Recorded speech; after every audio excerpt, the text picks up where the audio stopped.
In John chapter 7, Jesus is at the Feast of Tabernacles. It's this big holiday that the Jewish people would do in the fall where they would get together and everyone would camp out in tents for about 7 days just to remember what their ancestors went through in the wilderness, how they just lived in temporary dwellings. So they would camp out and just kind of have this big holiday thing. It almost reminds me of like a NASCAR infield where you get together and you camp out for 7 days and just party. And here they are, and they're doing their thing. And undoubtedly, anytime you gather that many people together, somebody's going to get thirsty. Somebody is going to get a little dehydrated. Somebody hasn't brought enough water. Somebody hasn't, got the beverage of their choice. And so they're a little thirsty.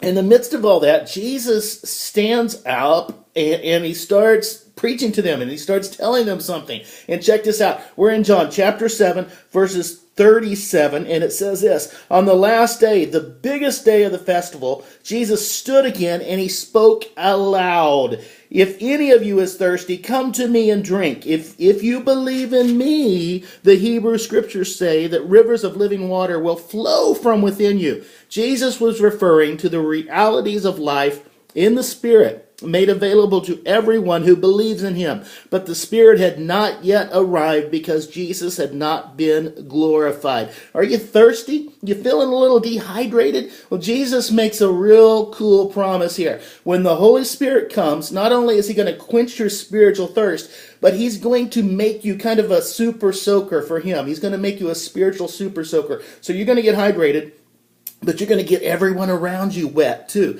Jesus and the Holy Spirit are the greatest tag team ever. All right, Jesus came to earth and lived among the people. He was God with us. He was Emmanuel. He was God with us. But the Holy Spirit is God in us. Jesus came to this planet. He walked with his disciples. He taught them great things. He did great things. He healed people. Then he died for us. Then he raised from the dead for us, and then he went back to heaven. But he said, I'm not going to leave you alone. I'm going to send you help. I'm going to send you a comforter. I'm going to send you the Holy Spirit. So he gets to heaven, and he says, tag, you're it. The Holy Spirit is released, and the Holy Spirit can fill us. The Holy Spirit can quench our thirst. He is the ultimate power aid.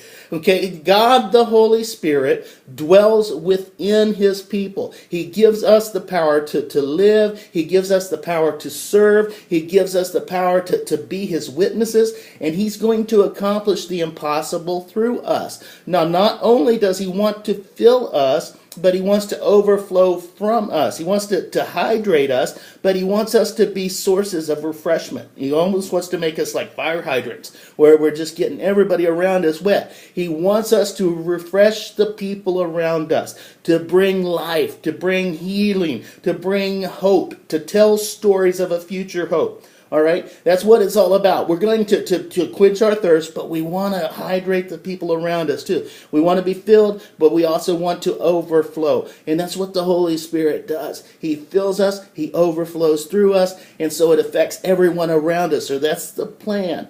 So if you're thirsty, if you're spiritually thirsty, feeling a little spiritually dehydrated, just ask the Holy Spirit to fill you up. But then realize that it's not just about you. It's about the people around you. So ask the Holy Spirit to fill you up and then overflow through you and get everyone around you nice and soaked. God bless you guys. Giddy up.